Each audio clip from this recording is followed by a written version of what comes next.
समझदार जानते हैं कि हर पानी की बोतल बिसलेरी नहीं, इसलिए सिर्फ पियो बिसलेरी। समझदार जानते हैं कि हर पानी की बोतल बिसलेरी नहीं होती। इसी टैगलाइन के साथ बिसलेरी बाजार में मौजूद है। ये टैगलाइन कस्टमर्स को उस धोखे से बचाने के लिए दी गई जो अमूमन उनके साथ हो जाता है और उन्हें पता भी नहीं चलता। आप दुकानदार से बिसलेरी मांगते हैं, लेकिन बदले में वो आपको बिलसेरी पकड़ा देता है, या फिर बेलसरी, या फिर ब्रिसलाई, कभी कभी तो बिस्लार भी हो जाता है। लेकिन जैसा कि कंपनी कहती है कि समझदार जानते हैं कि हर पानी की बोतल बिसलेरी नहीं होती, तो आखिर बिसलेरी ने यहाँ तक का पूरा सफर कैसे तय किया और लोग उसकी नकल करके एक नहीं, दो नहीं, तीन नहीं, बल्कि अनगिनत ब्रांड्स लॉन्च कर चुके हैं। आज के इस वीडियो में हम आपको बताएंगे कि कैसे बिसलेरी की शुरुआत हुई और कैसे इसने भारत की नंबर 1 कंपनी बनने तक का सफर पूरा किया। ये उस दौर की कहानी है जब देश नया नया आजाद हुआ था। भारत में नए नए रोजगार की डिमांड काफी बढ़ रही थी। रोजगार के नए नए साधन खोजे जा रहे थे। इसी बीच बाजार में एंट्री हुई बोतल में भरे पानी की। बोतल का नाम रखा गया बिसलेरी। हालांकि ये सब शुरू कैसे हुआ और किसने किया, इसके लिए आपको थोड़ा फ्लैशबैक में जाना होगा। आजादी से थोड़ा और साल पीछे चलिए। बात 1921 की है। उस दौर में एक बहुत नामी दवा कंपनी हुआ करती थी, बिसलेरी। इस कंपनी का पानी की बोतल से कोई लेना देना नहीं था। कंपनी के मालिक इटालियन बिजनेसमैन फेलिस बिसलेरी थे। दवा कंपनी बिसलेरी बढ़िया बिजनेस कर रही थी। फेलिस बिसलेरी की एक फैमिली डॉक्टर हुआ करते थे, डॉक्टर रोजेस।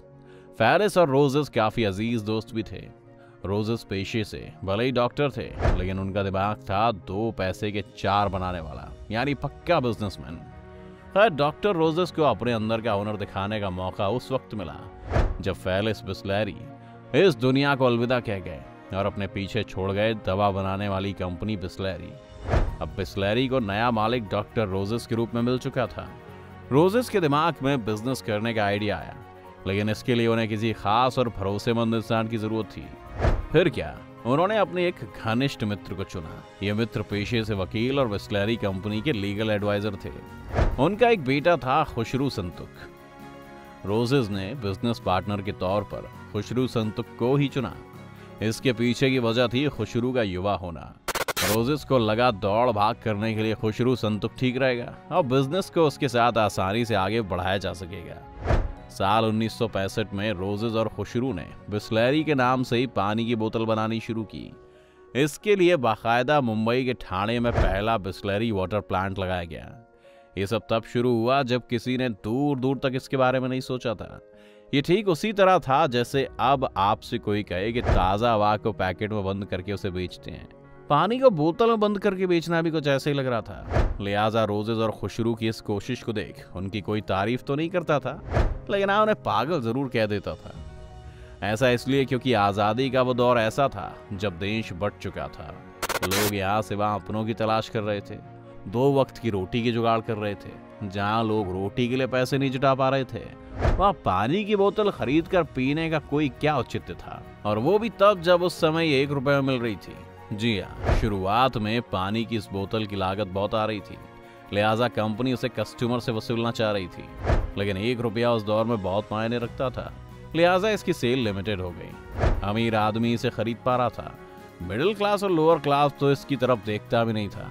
वह मजबूरी में वही गंदा पानी पीता रहा जो उसे मिलता रहा। लेकिन हाँ, रईसों ने इसे हाथों हाथ लेना शुरू कर दिया। बड़े बड़े होटल्स ने इसे रखना शुरू कर दिया। बिसलेरी के मालिक बन चुके रोजेस को अपना और कंपनी का भविष्य साफ नजर आ रहा था, लेकिन उनके साथ एक बड़ी चुनौती थी, और वो ये कि इसे आम आदमी तक कैसे पहुंचाया जाए। लागत कम नहीं हो रही थी, लिहाजा रोजेस और खुशरू ने बिसलेरी का सोडा लॉन्च कर दिया। ये कम दामों में आम जनता के लिए मुहैया करा दिया गया। सोचा इसी बहाने लोग पानी की तरफ भी आकर्षित होंगे। एक बार मिनरल वाटर पी लिया तो फिर उनको समझ आ जाएगा कि हम महंगे दामों में उसे क्यों परोस रहे हैं। लेकिन जिसकी जेब में पैसे ही ना हो, वो बेचारा कहाँ से महंगा पानी पिएगा। बस फिर क्या, बिसलेरी का सोडा तो बिकने लगा, लेकिन मिडिल क्लास आदमी अभी भी पानी से दूर रहा। ये सब देखकर खुशरू का मन डोलने लगा। उसे लगा कि काश वो भी अपने पिता की तरह वकालत ही कर लेता, इस बिजनेस में ना पड़ता। अब वो इस ब्रांड को बेचने का मन बना चुका था। रोजेस को भी लगा कि खुशरू सही सोच रहा है, कंपनी का पानी की बोतल में कोई भविष्य नहीं है। खुशरू और रोजेस कंपनी बेचना चाहते हैं, ये खबर जंगल में लगी आग की तरह फैल गई। ऐसे में इस पर नजर पड़ी पार्ले कंपनी के कर्ता धर्ता चौहान ब्रदर्स की। बस ये डील हो गई और ये डील कंपनी के लिए एक टर्निंग पॉइंट साबित हुई। साल 1969 में कंपनी पार्ले ने महज 4 लाख रुपए में खरीद ली। एक साल के अंदर अंदर पार्ले ने बिस्लेरी सील्ड वाटर के नए 2 ब्रांड्स बबली और स्टिल के साथ बिस्लेरी सोडा को भी मार्केट में उतार दिया। हालांकि पार्ले ने कंपनी भले ही खरीद ली थी, लेकिन चुनौती तो उसके सामने भी वही थी। आखिर बिस्लेरी को आम जनता तक कैसे पहुंचाया जाए। बिस्लेरी ने इस पर खूब रिसर्च की, काफी खोजबीन की गई। इस बात पर भी फोकस किया गया कि कैसे बिस्लेरी को लोगों की जरूरत बनाया जाए ताकि उन्हें इसे खरीदना ही पड़े। इन सब पर विचार विमर्श हो ही रहा था कि इसी बीच कंपनी के अधिकारियों का ध्यान इस बात पर गया कि तमाम सार्वजनिक जगहों पर, जैसे कि रेलवे स्टेशन, बस स्टेशन, सड़क किनारे बने ढाबों में पीने के पानी की क्वालिटी खराब होती है। तो ऐसे में लोगों को मजबूरन सोडा पीना पड़ता है। लोगों की यही नब्ज टटोलते हुए पार्ले ने लोगों तक साफ पानी पहुंचाने के लिए अपने डिस्ट्रीब्यूटर्स बढ़ा दिए। प्रोडक्ट की पहुंच लोगों तक हुई। किसी ने मजबूरी में खरीदा तो किसी ने एक बार चखने के लिए लिया। जगह जगह बिस्लेरी नजर आने लगी। बिस्लेरी को बेचने के लिए पार्ले ने हर तरह का प्रमोशन किया। पैकिंग में कई तरह के बदलाव किए। ये दिखाने की कोशिश की गई कि यह पूरी तरह से पर्यावरण से जुड़ी है। इसके लिए इसकी पैकेजिंग को भी हरा रखा गया। डिस्ट्रीब्यूटर्स बढ़ाने का फायदा कंपनी का हुआ। धीरे धीरे कंपनी को फायदा होने लगा तो इसकी लागत में ज्यादा पैसे लगाया जाने लगा। शुरुआत में कंपनी ने प्रॉफिट परसेंटेज काफी कम रखा। धीरे धीरे ही सही, बिस्लेरी ने लोगों के बीच अच्छी खासी पकड़ बना ली। बस फिर क्या, कंपनी ने 5 रुपए में 500 मिलीलीटर पानी देना शुरू कर दिया। 500 मिलीलीटर से लेकर 20 लीटर तक की बड़ी बोतलों को बेचना शुरू किया। 1984 तक बिस्लेरी खुद को साबित करने की दिशा में कदम बढ़ाने लगी थी। जिस आइडिया को कभी लोगों ने पागलपन बताया था, उसने कुछ सालों की मेहनत के दम पर एक नया एम्पायर खड़ा कर दिया। आपको जानकर हैरानी होगी कि बिस्लेरी ने भारत की सील्ड वाटर बॉटल इंडस्ट्री पर 60% हिस्सेदारी हासिल कर ली है।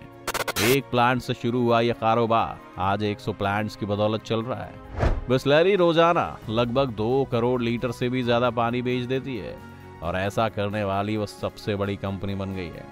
आपको जानकर ताज्जुब होगा कि बिस्लेरी अपने प्रोडक्ट को 5000 से ज्यादा डिस्ट्रीब्यूटर्स, ट्रकों और 3500 डिस्ट्रीब्यूटर्स के जरिए लगभग 3.5 लाख रिटेल आउटलेट्स तक पहुंचा रही है, जो अपने आप में एक बहुत बड़ा टारगेट है।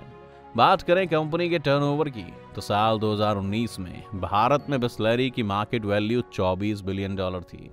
अब हर साल कंपनी के टर्नओवर में इजाफा हो रहा था, तो इसे लेकर ऐसा माना जा रहा है कि साल 2023 तक इसकी मार्केट वैल्यू $60 बिलियन तक पहुंच जाएगी। दवा बनाने वाली एक फेमस कंपनी बिस्लेरी, जिसे दुनिया आज पानी की बोतल बनाने वाली कंपनी के नाम से जानती है, उसने न सिर्फ इतिहास रचा बल्कि बाकी सभी के लिए मिसाल भी कायम की है। पानी का पर्यायवाची बन चुका बिस्लेरी की ये रोमांचक कहानी आपको कैसी लगी, हमें कमेंट करके जरूर बताइएगा।